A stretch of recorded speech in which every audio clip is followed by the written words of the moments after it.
Hi all. Marco കണ്ടിട്ട് വന്നിരിക്കുകയാണ്. ചോരക്കളിയാണ് പടം. Violence violence violence, full of violence. പടത്തിന്റെ ജനർ എന്താണെന്ന് ആദ്യം തന്നെ അവർ പറഞ്ഞിട്ടുണ്ട്. വയലൻസ് ഇഷ്ടമില്ലാത്തവരൊന്നും ഈ ഏരിയയിലേക്ക് വരണ്ട. അമ്മാതിരി വയലൻസ് ആണ് പടത്തിലുള്ളത്. ഉണ്ണി മുകുന്ദൻ മലയാള സിനിമയിൽ ഒരു സ്റ്റാർ ആയിട്ട് മാറിയിരിക്കുകയാണ് ഈ സിനിമ. ഹനീഫ് അതെനിക്ക് ഹാറ്റ്സ് ഓഫ്. സിനിമ തുടക്കം മുതൽ മാർക്കോ എന്ന് പറയുന്ന കഥാപാത്രത്തിന്റെ വയലൻസുകളിലൂടെയാണ് മുമ്പോട്ട് പോകുന്നത്.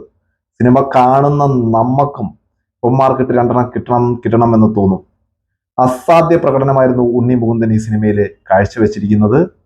ആ ബോഡിയും മാസും എല്ലാം ഒരു പെപ്പയെ നമുക്ക് ചില സിനിമയിലൊക്കെ കാണുമ്പോൾ തോന്നുന്നില്ലേ, ആ ലെവലിലാണ് ഉണ്ണി മുകുന്ദന്റെ പെർഫോമൻസ്. ഓരോ ഇടിക്കും മാസ് ഉണ്ട്. പിന്നെ ഷമി ദിലന്റെ മകൻ, ഇതിലെ മെയിൻ വില്ലനായിട്ട് വരുന്ന കഥാപാത്രം, ഒരു രക്ഷയുമില്ല. മലയാള സിനിമയ്ക്ക് ഒരു മുതൽക്കൂട്ടാണ്. ആ ബോഡി, ആ ശരീരം, അതെല്ലാം അടിപൊളിയാണ്. പിന്നെ സിദ്ദിഖ് ആസ് യൂഷ്വൽ. പിന്നെ ഞെട്ടിച്ചത് ജഗദീഷാണ്. ജഗദീഷിന്റെ കഥാപാത്രം വളരെ ഇത്രയും സൈക്കിക് ആയിട്ടുള്ള ആ ഒരു കഥാപാത്രമായിട്ടാണ് ജഗദീഷ് ഈ സിനിമയിൽ വരുന്നത്. അതോടൊപ്പം തന്നെ കുറെ കഥാപാത്രങ്ങൾ വരുന്നുണ്ട്. സിദ്ദിഖ് ആസ് യൂഷ്വൽ അയാളുടെ സ്വാഗെല്ലാം കൃത്യമായിട്ട് ഈ സിനിമയിൽ അവതരിപ്പിച്ചിട്ടുണ്ട്. വയലൻസിന്റെ അങ്ങേ അറ്റം. ആദ്യ പകുതി അതിനുള്ള ഒരു ബേസ് ആയിട്ട് വരുന്നെങ്കിൽ രണ്ടാം പകുതി ആകുമ്പോൾ ഫുൾ ഓഫ് വയലൻസ്.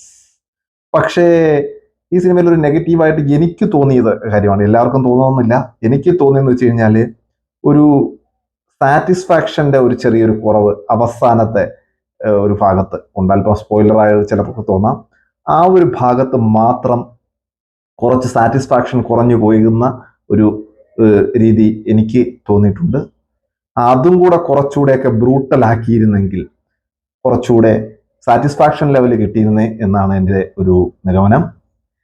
എന്തായാലും വയലൻസ് ഇഷ്ടപ്പെടുന്നവര് തീർച്ചയായിട്ടും തിയേറ്ററിൽ, മലയാളത്തിൽ ഇങ്ങനെ ഒരു സിനിമയിൽ ഒരു ബെഞ്ച് മാർക്കാണ് ഈ സിനിമ.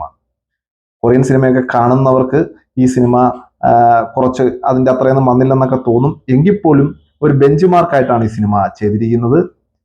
വയലൻസ് ഇഷ്ടപ്പെടുന്നവർ തിയേറ്ററിൽ പോയി തീർച്ചയായും കാണേണ്ടുന്ന ഒരു സിനിമ തന്നെയാണ് Marco. Blood shalt, full of blood.